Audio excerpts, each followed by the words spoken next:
Hallo und herzlich willkommen zu einem neuen Video von mir. Heute bauen wir eine Leinwand zusammen, genauso eine wie diese hier, die habe ich letzte Woche gebaut. Nur ein bisschen größer heute, nämlich in, ich muss selbst gucken, 1,20 auf 1 Meter. Gerade wenn man größere Leinwände baut und viele Leinwände baut, kann es sinnvoll sein, sich diese Leinwände selbst zu bauen, einfach um Kosten einzusparen. Und ich bin auch ganz ehrlich, es macht Spaß und es hat was Besonderes, wenn man dann auf der eigenen Leinwand malt. Genau, und da ich selbst bis vor ein paar Monaten noch nicht wusste, wie das geht, dachte ich, ich zeige euch mal, wie ich das mache. Es ist nämlich gar nicht so schwer, man muss nur so ein bisschen was beachten. Aber ich würde sagen, bevor wir jetzt hier noch lange rumquatschen, legen wir einfach mal los. Ich habe hier schon alles bereitgelegt, was wir dafür brauchen. Das sind einmal hier so lose Keilrahmen, die bekommt man im Kunstfachhandel, genauso wie diesen Leinwandstoff hier. Dann brauchen wir eine Schere, hier diese Spannklammer, einen weichen Hammer und einen Handtacker. Ich habe hier sogar einen elektrischen. Das ist einfach so ein bisschen komfortabler, aber jeder andere normale Handtacker funktioniert auch gut. Genau, was man vielleicht bei großen Formaten noch beachten muss, ist, ich habe jetzt hier bei dem Keilrahmen noch ein Zwischenstück gewählt. Das werdet ihr dann sehen. Und ja, let's go! Okay, als erstes werden wir hier die Keilrahmen zusammenbauen. Die habe ich, wie gesagt, einfach im Kunstfachhandel gekauft. Da bekommt ihr die in allen Größen. Aua, fängt schon mal gut an. Wir können weitermachen. Genau, ich habe jetzt die Größen 1,20 x 1 Meter gewählt, weil ich überlege, das hier über das Sofa zu hängen. Muss ich letztendlich mal gucken, ob es das letztendlich wird. Das ist auf jeden Fall mal der Plan. Genau, das ist jetzt das Zwischenstück, das lege ich erstmal zur Seite. Und dann, ich nehme ein 1,20er Stück und dann sieht man hier sehr gut, dass die einfach schon so Einkerbungen haben. Man muss diese Leisten also wirklich einfach nur zusammenstecken.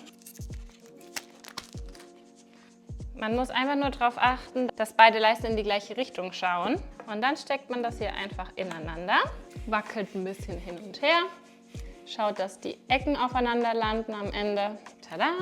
Und schon ist die eine Seite fertig. Dann brauchen wir wieder 1 Meter. So, wieder auf die Richtung achten, wobei ich glaube, in die andere Richtung kann man es gar nicht stecken. Ein bisschen wackeln. Genau. Ein bisschen kann man am Ende noch mit dem Hammer ausgleichen. Und jetzt kommt das Zwischenstück. Das befestige ich an der langen Seite, einfach um der Leinwand so ein bisschen mehr Stabilität zu verleihen. Das kommt jetzt hier rein. So, letztes Stück. Das machen wir jetzt hier drauf. Und da kommt jetzt wahrscheinlich gleich der Hammer noch zum Einsatz. Und jetzt brauchen wir nämlich den Hammer, weil das können wir jetzt nicht mehr reinwurscheln. Einfach mit leichtem Druck. Und jetzt sieht man schon, jetzt muss ich es hier so ein bisschen drehen. So.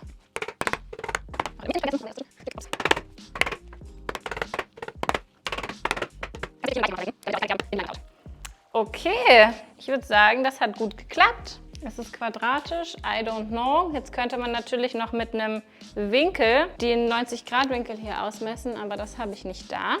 Wenn ihr das profimäßig machen wollt, würde ich euch das empfehlen. Ansonsten passt das jetzt auch. Okay, der Rahmen ist fertig. Jetzt geht es an den Leinwandstoff. Genau, den breite ich jetzt erstmal aus. Und dann lege ich hier die Leinwand drauf.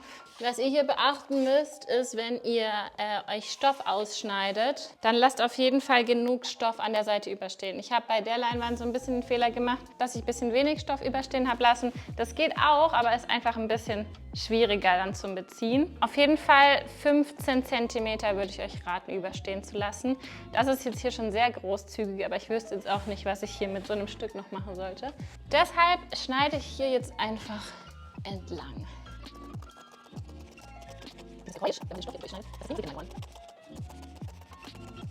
Okay, wir haben unseren Stoff ausgeschnitten.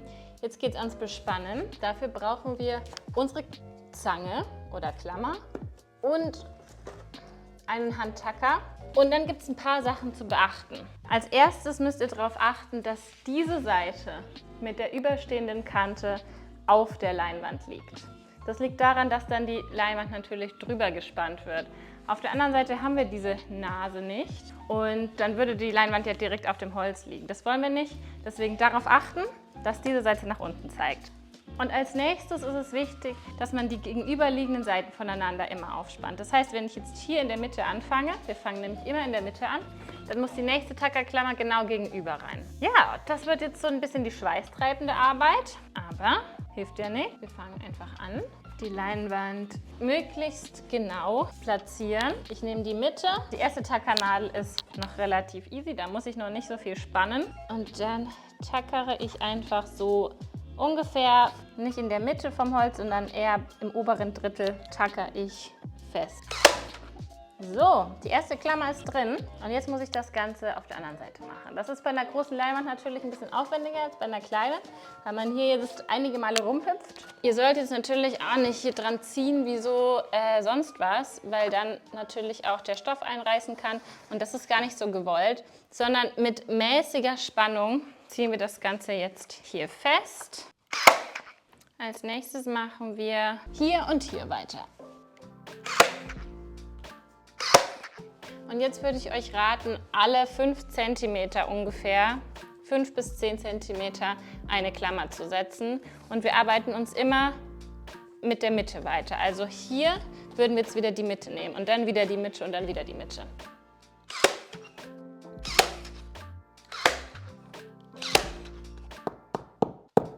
Ich habe mich einfach vorgearbeitet, immer gegenüber voneinander und hau jetzt hier noch die letzten Klammern rein. Und dann geht es nämlich auch schon an die Ecken. Die sind nämlich eine Wissenschaft für sich.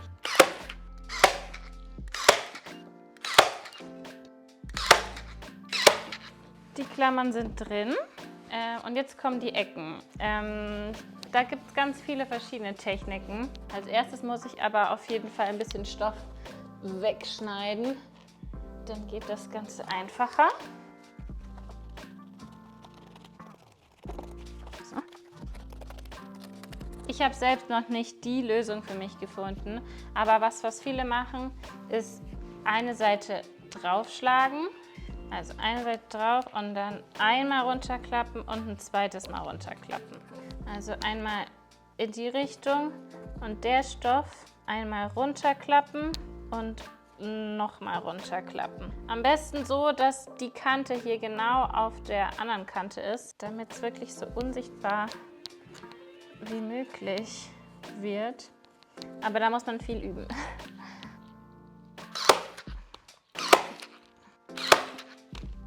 Okay, eine Ecke von 4 ist geschafft.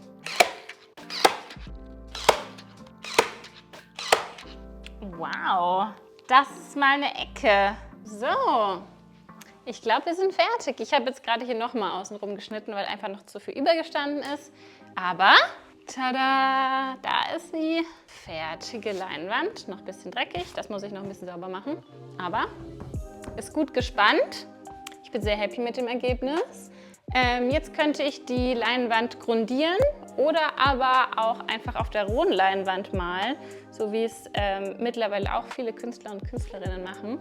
Ich hoffe, damit konnte ich euch so ein bisschen weiterhelfen. Wenn ihr dazu noch Fragen habt, dann schreibt es mir gerne in die Kommentare. Und ansonsten wünsche ich euch ganz viel Spaß beim Leinwandbauen und bis zum nächsten Video.